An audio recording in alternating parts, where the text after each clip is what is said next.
Welcome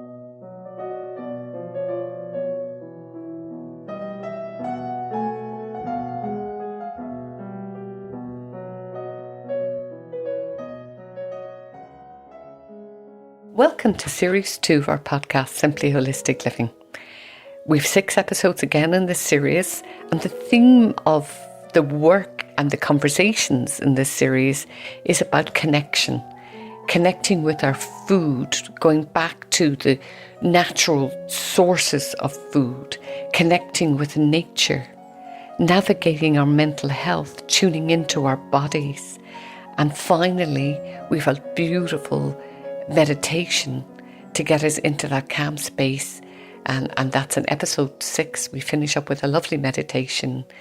I hope you enjoy as much as I've enjoyed having all these wonderful guests come on the podcast.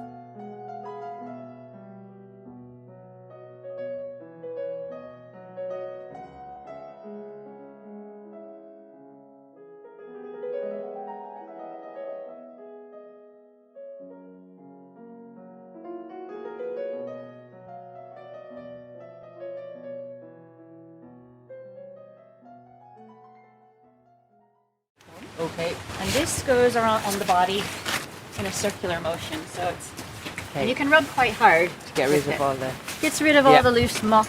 This I would use here. He gets a lot of muck. Feel that coming off there. You don't really want to use this on the legs or the face. It's too hard. Okay. But on the main parts of the body, you can really give them a good scrub with it. And they enjoy it. I mean, it's a nice massage. Yeah. I have just finished the most amazing horsemanship and yoga course. It's been 5 hours. It felt like 10 minutes. I could stay for the week. So I'm just going to chat with Tracie about what we've done and that connection with the horse and the healing nature of the horse and the integration of yoga with the horsemanship as well. It's really blown me away, Tracie. So thank you again for coming onto the podcast, and maybe just tell us a little bit about yourself, a little bit of your own background, and then a little bit about what we've done this morning. Thank you for having me, Julie. It's great to be here. And I'm really glad you enjoyed the day today. I have been owning and working with horses for the last about 40 years now. And I started very traditionally, like everybody else did, and then moved into natural horsemanship just out of accident, really, because I happened to be keeping my horse in a place where it was promoted and they had clinics. This was when I was living in America. And I started my first young horse and, of course, nearly got killed. And like a typical story that a lot of people have how they got into it before I realized how to work more naturally with a horse and have definitely not turned back. And since then, having that perspective of working with my horses in a natural way, it's made me also really approach everything I do with my horse from the perspective of, if it's not working, what am I doing wrong? Or how can I make my horse as happy as he can possibly be? How can I make him perform to his potential? How can I help them be the best that they can be? And one of the ways that I can do that is by being healthy and fit and balanced and mentally calm and centered myself. And that's kind of where the yoga came in for me, as well as having dealt with some injuries. That I find that communication, both verbally and physically with my horse, is so much better when my body is supple and soft and my mind is calm and centered. And it's one of my very first things when I'm working with a horse is show up. We expect our horses to pay complete attention to us, do whatever we want them to do, be really good athletes and respond to all of our commands. And we need to do the same to them. We need to show up and be there for them. The phone needs to be off. The distractions need to be gone. The mind doesn't need to be racing. So sometimes it can even be to the point of, if you're having a rough day or something else is just on your mind that you can't let go of, don't work that day. So for me, doing the work that we did today is hoping to maybe bring that perspective to people, whether they've ridden for their whole lives or just starting with it. And that while a horse is a big, beautiful animal and is, yes, very strong and very powerful, they're also incredibly sensitive and intuitive. And there are mirrors. So whatever you bring to them, they're going to reflect back on you, and they can respond to the smallest of cues and movements of body language. Today we worked on how we use our breath to influence the horse to go faster, to go slower, to bring ourselves into calm and centeredness, and the horse the same. And if I could help everybody to be able to whisper rather than shout with their horses, it would be the gift I'd like to give, because it's quite amazing when you feel that incredible connection with this majestic, fabulous animal.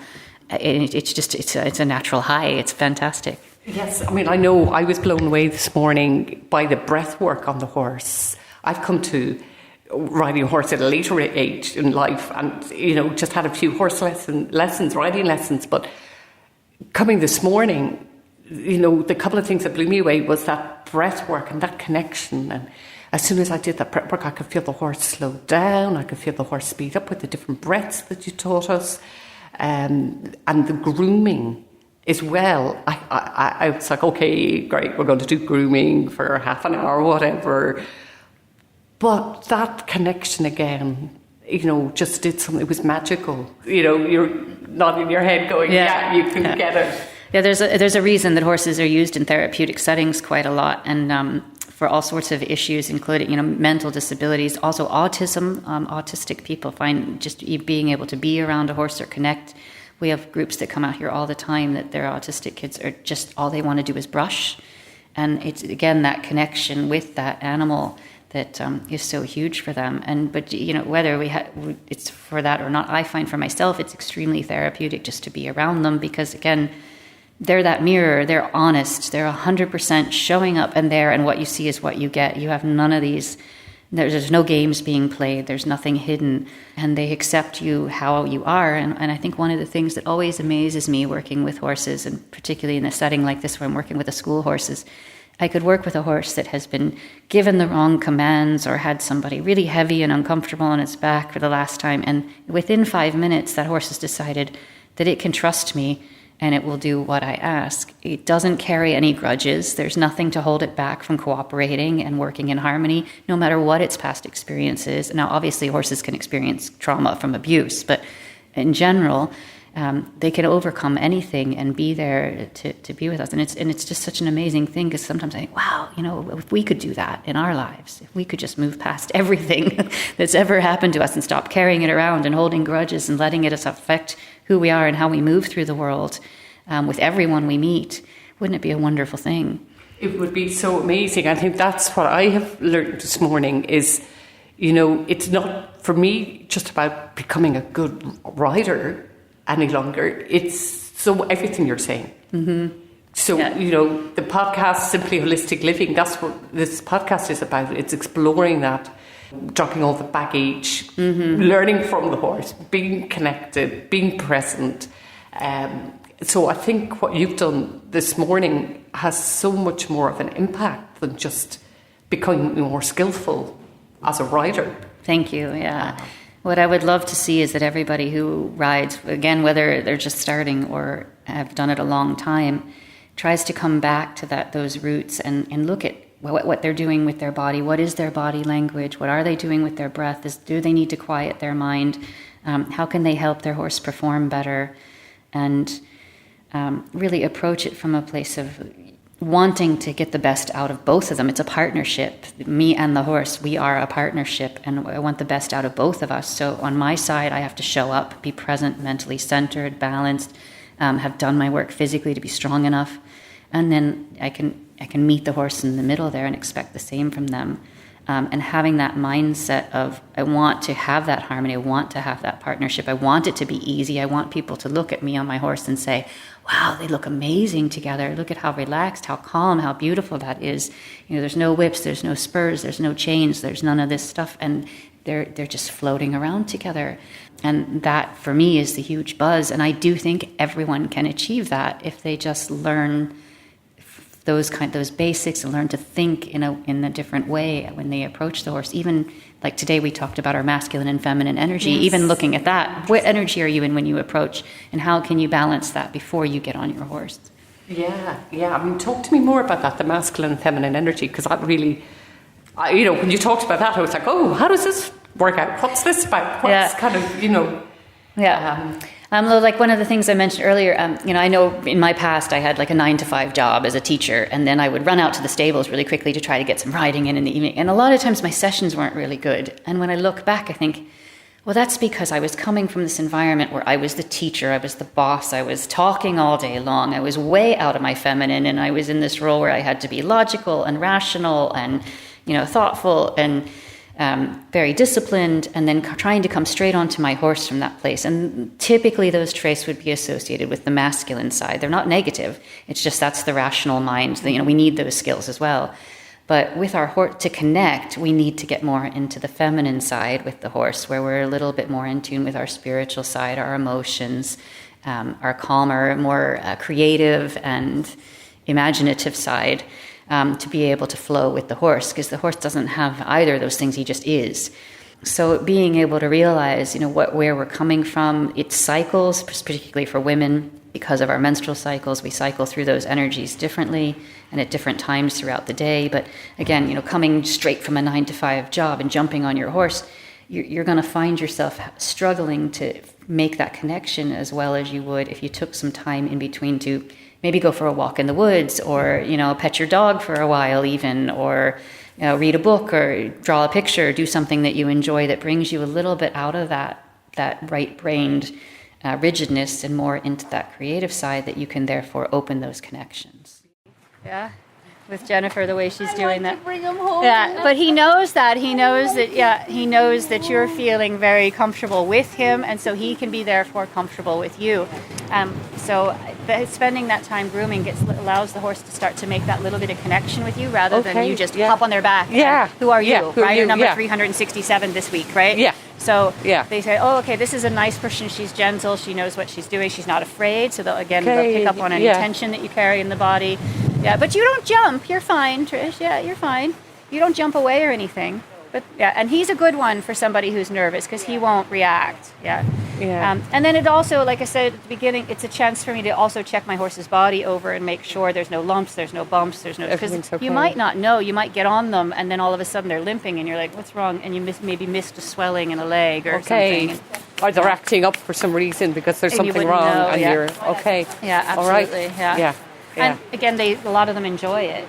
So it's a bit like us going for a massage. Really, it is. Yeah. Or imagine when you go to the hairdresser, isn't it nice when they wash your hair? Yeah. Absolutely. Because I know the first time I came out here for a lesson, I was, coming from work and, okay, what have I got to do? Oh, she's saying this, she's doing that. All caught up, nothing to do with the horse. So I think that's totally flipped for me today. Good. It's everything to do with the horse. You connect for me the yoga and horsemanship. We started off this morning with the yoga session for an hour, I think, and then we finished up with another yoga, restorative yoga. I know when I booked, I thought, oh, this is going to be interesting. What's your thinking around doing the yoga and the horsemanship together? For myself, I think it's essential.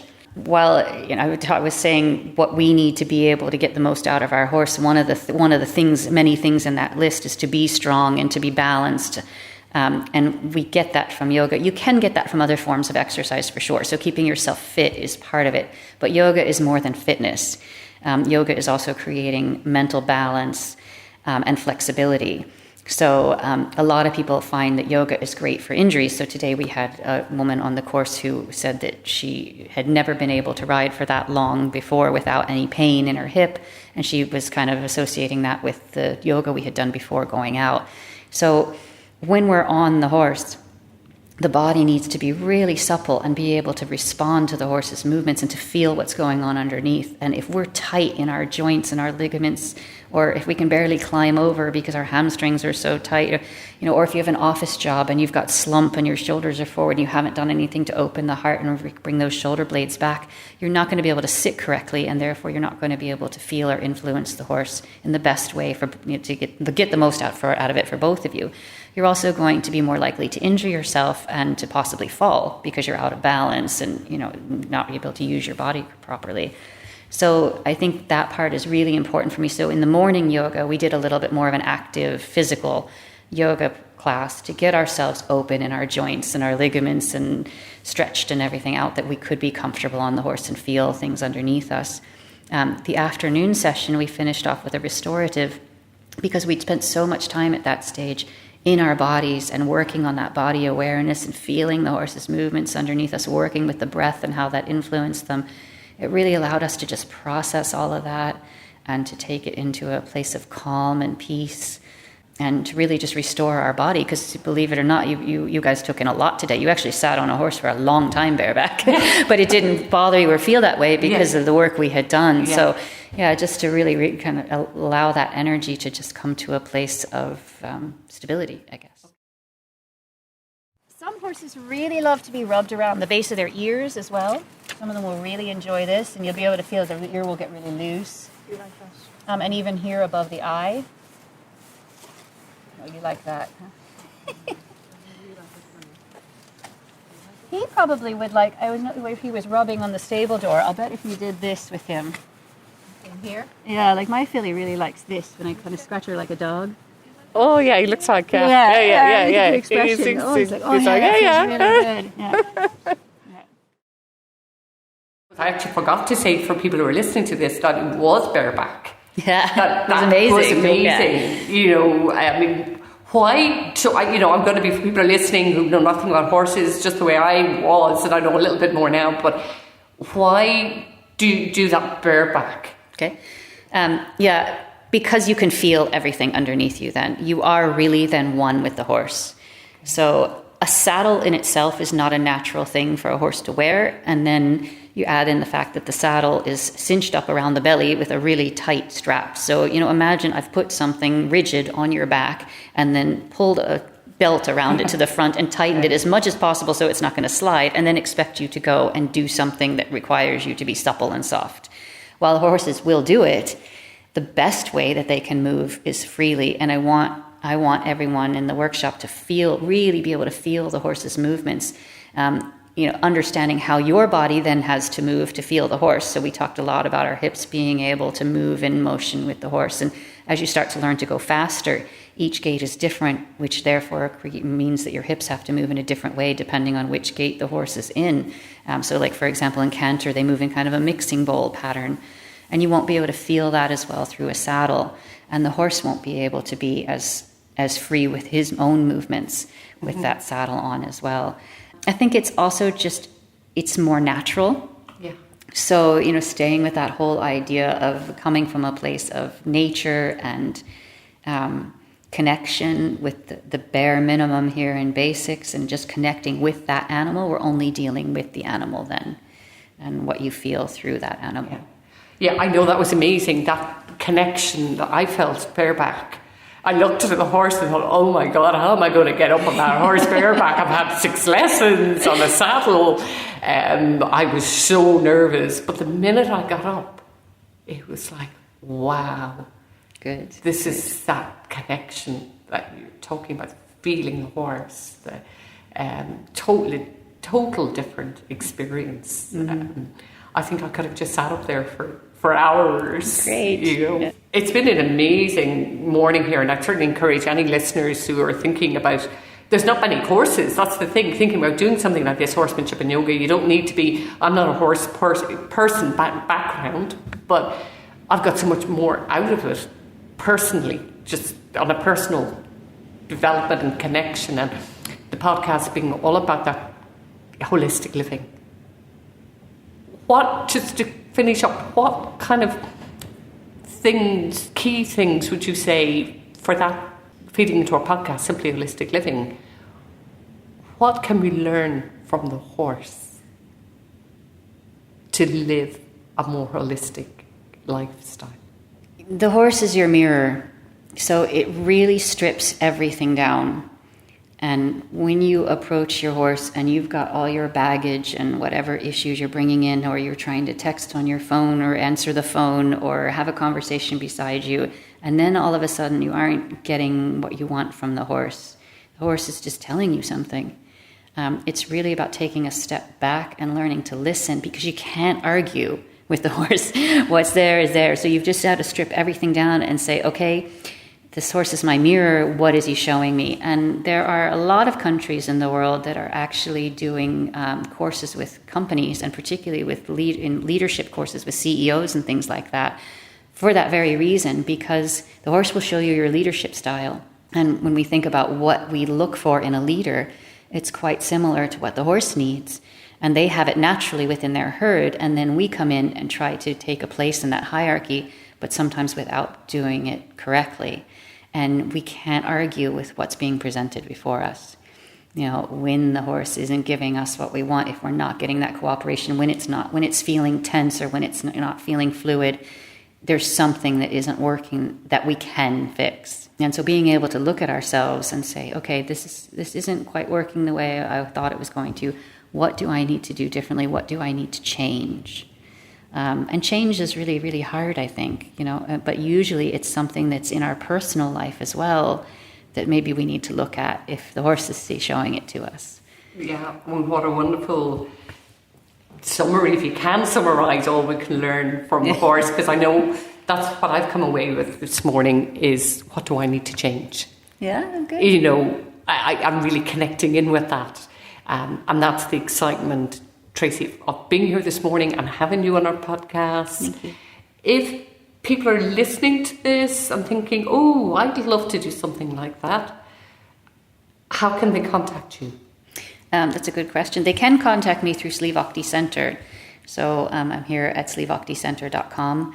They can also email me directly, which I am tracie@horsebackyoga.ireland.com. That's kind of an easy one to remember. Yeah. So tracie@horsebackyoga.ireland.com. Yeah. Great. Okay. And then I'm working on a website, but it's to come, hopefully. Okay. So, all right. Okay. Website to come. We look forward to that, Tracie. And again, just to say thank you so much. It's been such an honour to be here taking part in this. I'm looking forward to doing more courses with you because I know you're running courses. Come March, you said you would run another one? Yeah, most likely I'll do another introductory course like today in March. But as you said, the time flew by and there's so much more we could do. So in the past, I've done up to 5 full days. So probably sometime in May or June, we'll do a 3-day one as well. They are suitable for all levels of riders. And we'll see from there. We'd probably do 2 or 3, one a month once the weather gets nice, at least, I hope. Okay, I'll reiterate that because I am one of those total beginners and Tracie took me on this morning. So if anybody's listening and has never, maybe had 1 or 2 lessons, maybe has some idea, certainly contact Tracie. And it's definitely well worth it. Thank you so much. Thank you.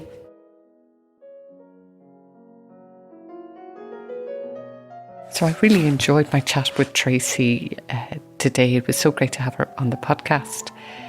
The takeaways for me from my chat with Tracie is if you show up on the horse, distracted, on the phone, tense, the horse is our mirror and it'll reflect that back and it'll demand of us to become present, calm and relaxed for the session with the horse to work, that it's a partnership.